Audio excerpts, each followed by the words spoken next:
In today's episode, did you try turning it on? We traced the user and their remote in from inside the house. A total CF.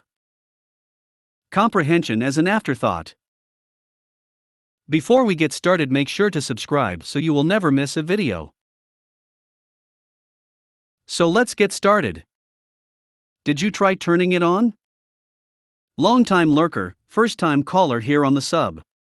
This story isn't about IT, but I think laser machines do count as technology. Between semesters at university, I worked in the machining and metal fabrication business. This story takes place when I was a laser machine operator. One summer, I was to teach a few people how to run the machine over a period of about 2 months before I had to go back to uni. Most of them didn't make the grade, but the star of our story, blank, was something else. Not a bad guy, but just completely uninterested in what I was trying to teach. The reason I call him blank is because when you tried to teach him something, he would stare at you blankly. And if you asked him a question, he would either say he blanked on the answer, or he wouldn't even understand the question. For example, to turn on the laser machine, you need to turn on the power regulator. There are 2 switches on the box. The first one is the on-off switch, which we need to turn to the on position. The second is a switch to change the regulator from 3-phase output to single-phase output. This second switch we do not touch, and there is a very clear warning to never change this switch. I have walked blank and a few others through this process for a couple of days, so each day I get one of them to do the full process by themselves. Take a wild guess at which one blank used to turn on the machine. If you guessed the single-phase / 3-phase switch, you are a winner. The tale I want to specifically tell is one of the few times I made him operate the laser machine without any help from myself or any others I was teaching. Normally they would collaborate to set up the machine correctly, but I just wanted to test blank's abilities as he was clearly the worst of the group. At this stage, he was able to do the basics of turning on the machine and setting up a job to be cut. So the next step was for him to actually cut a job by himself. I stand back and ask him to do everything. After a while, I finally hear the machine turn on, but I can't hear any cutting. After about half an hour off faffing about, blank finally comes to me and asks for help. I am about to ask him to walk me through his process when I see something obviously wrong. Normally, there is a little red LED light that comes out of the laser head. This shows exactly where the laser is in relation to the sheet we are cutting. Using this LED, we do a process called framing. The laser will move over the sheet metal in a rectangular shape, showing the maximum dimensions of the parts we are cutting. This light is missing. So clearly, blank hasn't even framed the job properly, if this light is missing at this stage of the process. So already I'm a bit nervous.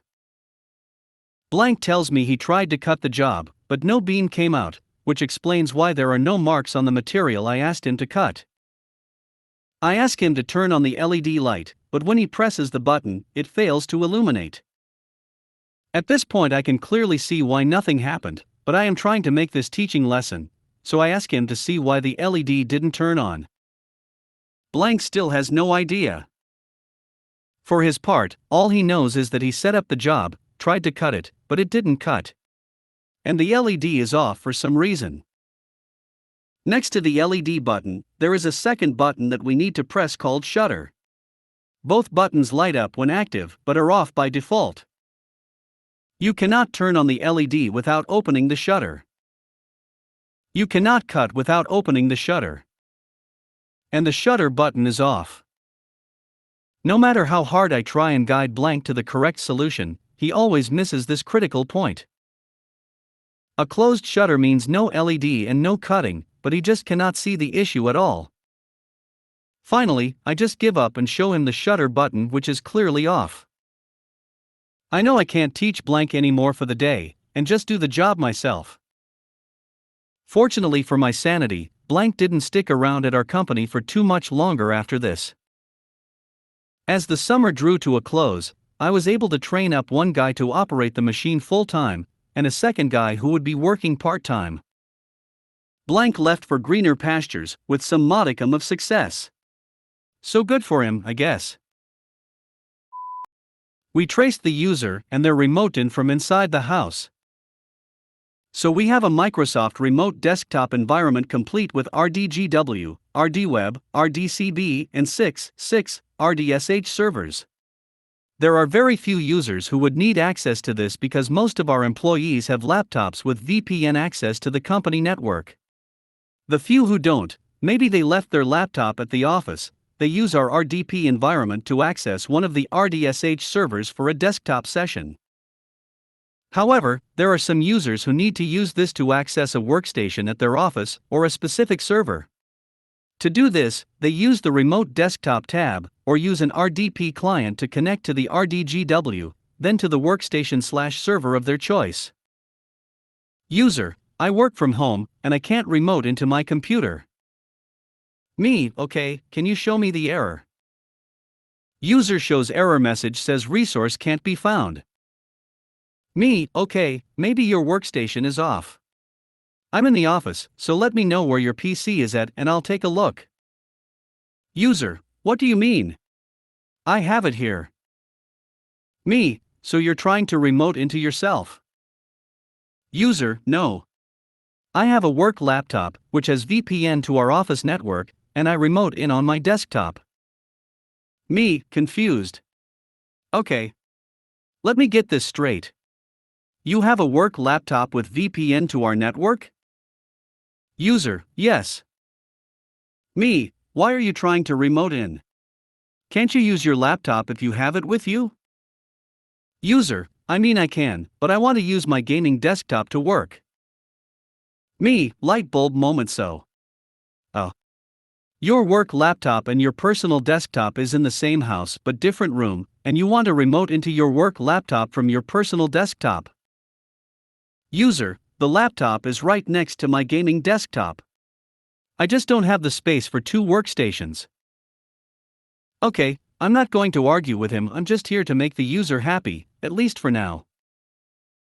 I'll be letting my manager know about this user though, and let my manager deal with them. Instead, I send him a RDP file that's configured to connect to his work laptop locally without going out to the internet to our RDGW server, only to come back to access his laptop in the same room. Apparently having VPN access on his laptop also allowed our RDGW to reach his laptop, which is technically on our network. I'll also be talking to our network team to block RDGW access to our VPN subnet going forward. This just reminds me of the horror film trope: we traced the call, and it's coming from inside the house. TLDR. This user's RDP path: personal desktop, home, RDGW, company HQ, RDCB, company HQ, RDSH, company HQ, work laptop with VPN, home. Was working for a while, but something went wrong, understandable since that's a complicated path. My fix: personal desktop, home, work laptop with VPN, home. I could leave it there, but our policy doesn't allow laptops with VPN access to accept RDP connections. The closest policy that would allow this is if it's a desktop workstation located in the office, which you can't bring home. We're allowed to give RDP access on that workstation to just that single user. Even this is an old use case, since we've transitioned almost everyone to laptops with VPN. A total CF. Public school IT here. This morning I get an email from my boss. The email is from a principal whining about how they aren't on the first wave of smartboard replacements. The boards are being replaced with ClearTouch panels. Not my problem. I don't make those decisions, but also in the email it states that they have 13 rooms with non-working smartboards and/or projectors. I'm quite puzzled by this because I have never been made aware of these issues. I email the principal and ask why these issues were never reported. She states it's because a principal from another school told her that everyone was getting panels soon. It's like a bunch of gossiping high school kids. Which, as a lot of gossip does, contains wrong info. I ask her for a list of the 13 rooms. I start going through them. Now, at this particular school, they have smartboards with projectors in some rooms and interactive Epsons in others. Well, the big gripe from these people is nothing is interactive. This is where it gets fun for the reader or infuriating for me. The school over the summer had painting done. The painters and maintenance unhooked everything and placed it on the stage in the cafeteria. It's important to note that this school district has the worst communication in modern history. I was originally told the painting was cancelled. Then 2 weeks later I arrive at the school to see everything taken apart. The district changed their mind. I was never informed. This means I wasn't in on the dismantling of the equipment. They paint the school over the summer. I ask the office people when will the painting be done. They say they'll let me know when it's done. As you can guess, they didn't.